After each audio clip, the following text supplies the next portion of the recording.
Bienvenidos al segundo video de la sesión número 7 del canal Análisis Económico Postkeynesiano en Latinoamérica. Hoy estamos desacreditando la primera de 5 teorías económicas del economista estadounidense Milton Friedman. Teorías que, lamentablemente, se convirtieron en política pública y que tanto daño han hecho a los pueblos latinoamericanos. Estamos analizando en esta sesión la teoría equivocada de Friedman sobre el origen de la Gran Depresión. Continuemos entonces con el análisis.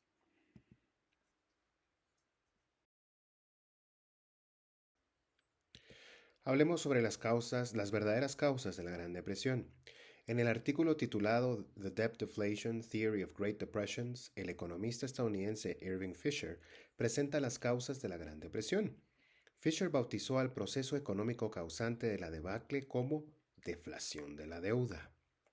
Al respecto, Fisher escribió: "Me atrevo a opinar, sin perjuicio de que se corrija si se presentan pruebas en el futuro, que en los grandes auges y depresiones, cada uno de los factores antes mencionados han desempeñado un papel secundario en comparación con dos factores dominantes, a saber, el sobreendeudamiento al principio y la deflación poco después. Las perturbaciones de estos dos factores, la deuda y el poder adquisitivo de la unidad monetaria, provocarán graves perturbaciones en todas o casi todas las demás variables económicas". Aquí Fisher, cuando habla sobre el sobreendeudamiento, se refiere al nivel de deuda privada. Pero, de acuerdo con Fisher, ¿qué es sobreendeudamiento?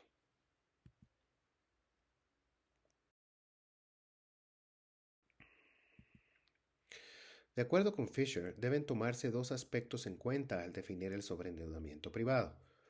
De acuerdo con Fisher, A. El sobreendeudamiento es siempre relativo a otros elementos, incluida la riqueza y la renta nacionales, y B. No es una mera magnitud unidimensional que pueda medirse simplemente por el número de dólares adeudados. También se debe tener en cuenta la distribución en el tiempo de las cantidades vencidas. Las deudas que vencen de inmediato son más delicadas que las que vencen dentro de años, y las pagaderas a opción del acreedor que las pagaderas a conveniencia del deudor. De acuerdo con Fisher, un escenario de sobreendeudamiento conducirá a la liquidación mediante la alarma de los deudores, de los acreedores o de ambos. Esta situación puede dar inicio a un proceso de deflación, como se muestra a continuación.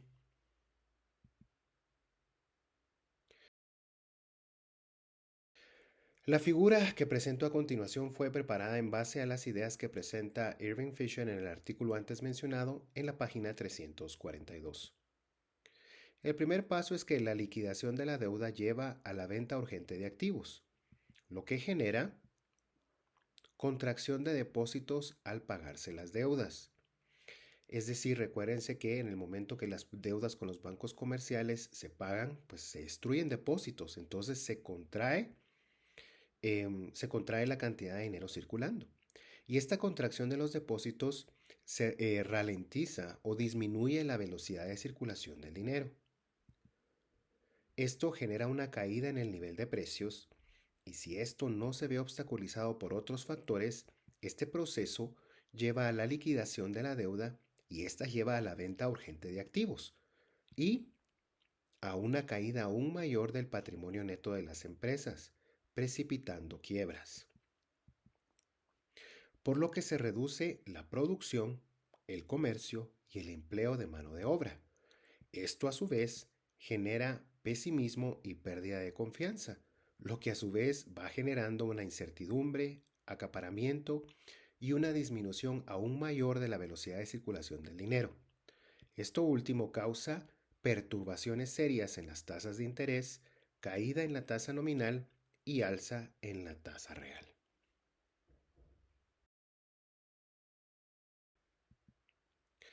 Fisher también menciona que la crisis se presenta si el sobreendeudamiento va acompañado de deflación. De acuerdo con Fisher, cuando el sobreendeudamiento se presenta por sí solo, no conduce a una caída de los precios. En otras palabras, cuando su tendencia a hacerlo es contrarrestada por fuerzas inflacionistas, ya sea por accidente o por diseño, el ciclo resultante será mucho más suave y mucho más regular. Es la combinación de ambos, la enfermedad de la deuda que viene primero, luego precipitando la enfermedad del dólar, lo que causa los mayores estragos. Fisher concluye que la deflación causada por la deuda tiene una reacción sobre la deuda.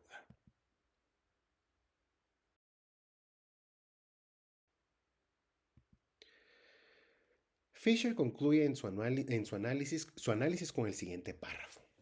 Cada dólar de deuda pendiente de pago se convierte en un dólar más grande y, si el sobreendeudamiento con el que empezamos era lo suficientemente grande, la liquidación de deudas no puede seguir el ritmo de la caída de precios que provoca. En este caso, la liquidación se derrota a sí misma. Si bien disminuye el número de dólares adeudados, pueda que no lo haga tan rápido como aumenta el valor de cada dólar adeudado. Entonces, el propio esfuerzo de los individuos por disminuir su carga de deudas la aumenta, debido al efecto de masa de la estampida por liquidar, engrosando cada dólar adeudado. Entonces tenemos la gran paradoja que, en mi opinión, es el principal secreto de la mayoría, si no de todas, las grandes depresiones. Cuanto más pagan los deudores, más deben.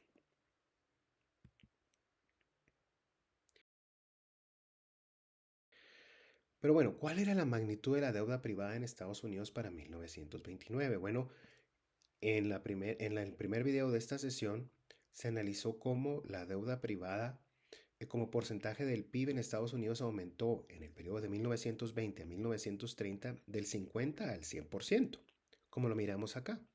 Como se mencionó, durante la década de los años 20 la deuda privada fue creciendo a un ritmo del 5% del PIB cada año.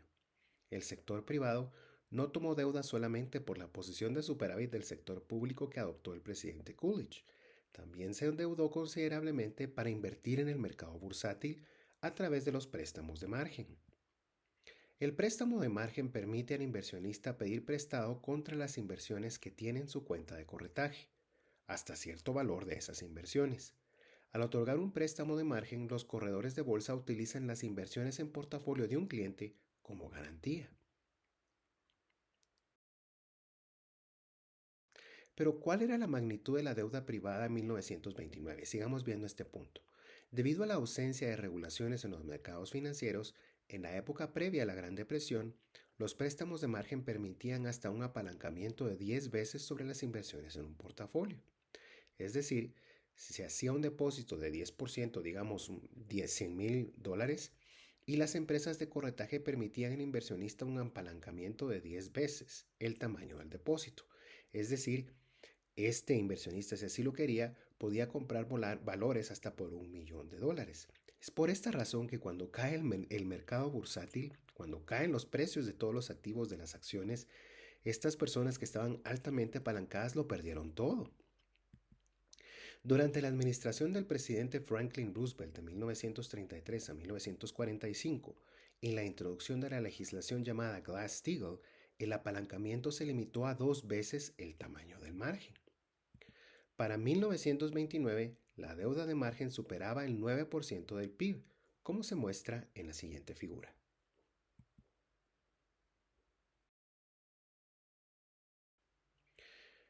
Con esta figura preparada por el economista post-keynesiano Steve Keen y utilizando como fuente datos del Financial Industry Regulatory Authority, podemos ver aquí el nivel de deuda de margen como porcentaje del PIB en Estados Unidos de 1918 a 2024.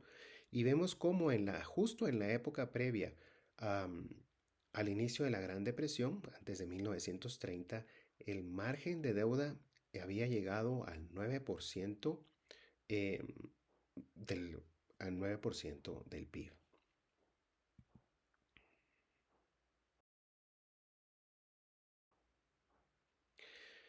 Bueno, algunos de ustedes se preguntarán, ¿qué opinan los economistas neoclásicos del análisis de Fisher?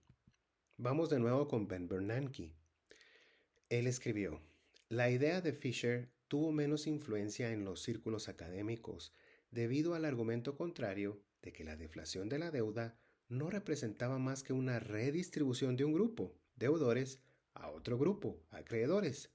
En ausencia de diferencias inverosímiles en las propensiones marginales al gasto entre los grupos, la redistribución pura no debería tener efectos macroeconómicos significativos.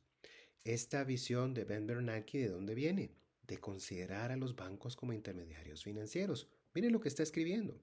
Es una redistribución de un grupo de deudores a otro grupo, acreedores. Y lo mismo opinan otros economistas neoclásicos como Paul Krugman y Gauti Egerston. Miremos lo que ellos escribieron en 2012. Estos autores escribieron: después de todo, en una primera aproximación, la deuda es dinero que nos debemos a nosotros mismos. La deuda global no supone ninguna diferencia en el patrimonio neto agregado. El pasivo de una persona es el activo de otra.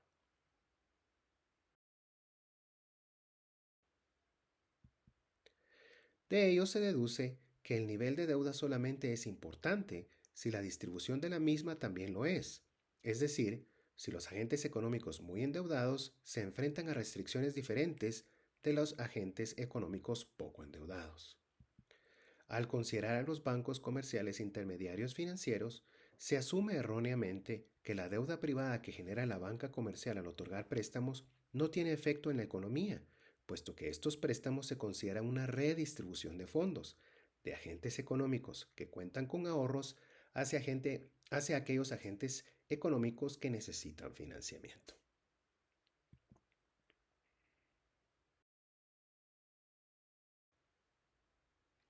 Bueno, ¿y cómo salió Estados Unidos de la Gran Depresión?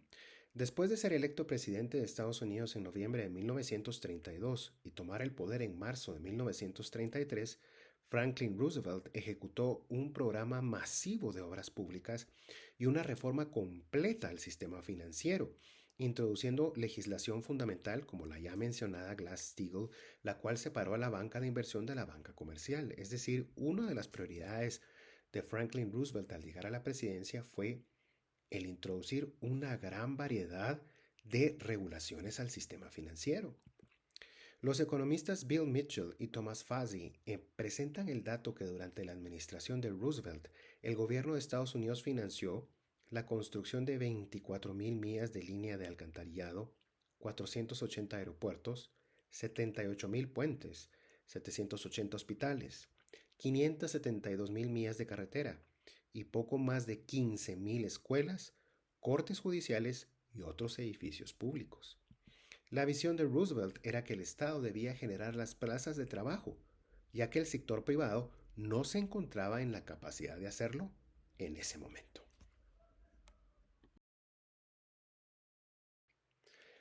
Esta figura muestra el comportamiento del ratio deuda pública sobre el PIB, tanto para Reino Unido como para Estados Unidos para el periodo de 1900 a 2016.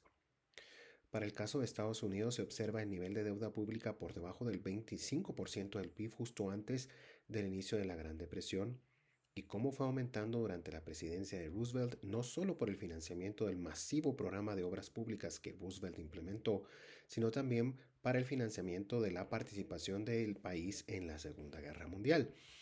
Es necesario tener presente que aquí estamos viendo el comportamiento del ratio deuda pública sobre el PIB. Esto quiere decir que si el PIB crece más rápido que la deuda, este ratio tenderá a disminuir.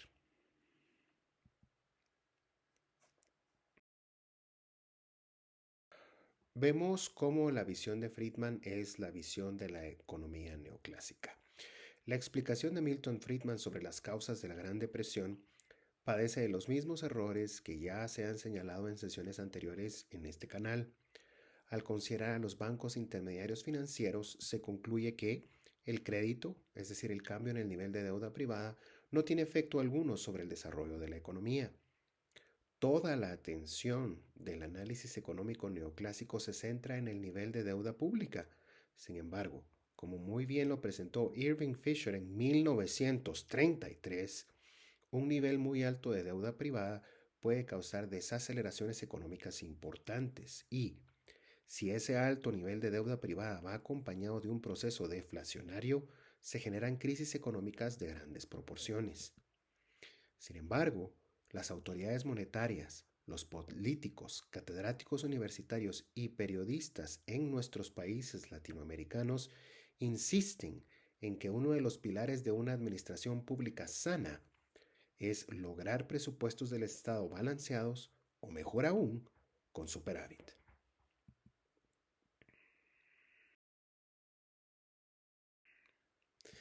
Hablemos un poquito sobre las teorías de Friedman como políticas públicas.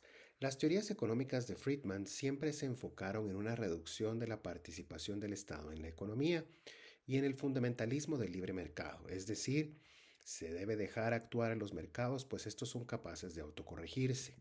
Sin embargo, estos dos enfoques están totalmente equivocados. Primero, como veremos más adelante este canal, porque los mercados requieren de regulaciones. Y segundo, el material que se ha presentado en este canal y en esta sesión específicamente confirma que la política de reducir la participación del Estado en la economía es totalmente absurda. La participación del Estado en la economía es absolutamente necesaria por dos razones fundamentales. La primera de ellas es los déficits del Estado son necesarios para el adecuado desarrollo de una economía, específicamente para que el sector privado se encuentre en superávit. Y segundo, en el caso de una debacle financiera, el Estado debe ser lo suficientemente grande como para evitar debacles económicas, las cuales generalmente inician en el sector financiero.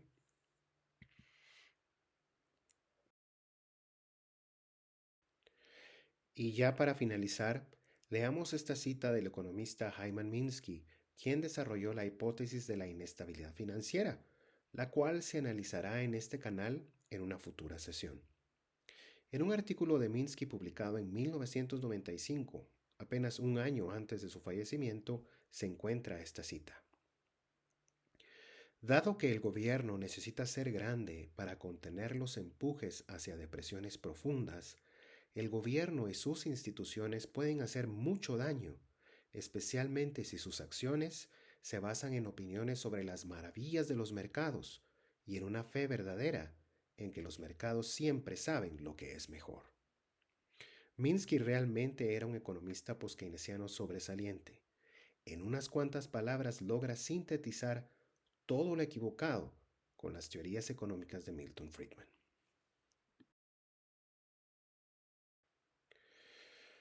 Y bueno, este tema, las políticas equivocadas de Milton Friedman, no termina aquí. Más adelante revisaremos otras 4 políticas económicas totalmente equivocadas de Milton Friedman. 3 de ellas se relacionan con la inflación. El próximo tema sobre Friedman, que se analizará en próximas semanas, se relaciona con la teoría cuantitativa del dinero. De este análisis erróneo surgió la frase de Friedman que tanto daño ha hecho al análisis económico. La inflación será siempre y en todo lugar un fenómeno monetario.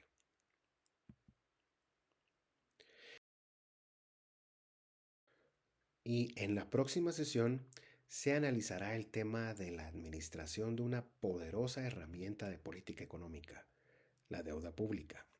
En este canal hemos hecho énfasis en lo fundamental que es que el Estado se encuentre en posición de déficit para el sano desarrollo de una economía. Pero para ello es necesario conocer mucho más sobre la herramienta de política pública conocida como deuda pública. Es importante que tengamos siempre presente que la posición de déficit del Estado es absolutamente necesaria para que una economía monetaria se desarrolle correctamente. Y de nuevo quiero dar las gracias a los señores de SlidesGo por permitirme utilizar su fuente para la elaboración de estas diapositivas en Microsoft PowerPoint. De nuevo, muchísimas gracias.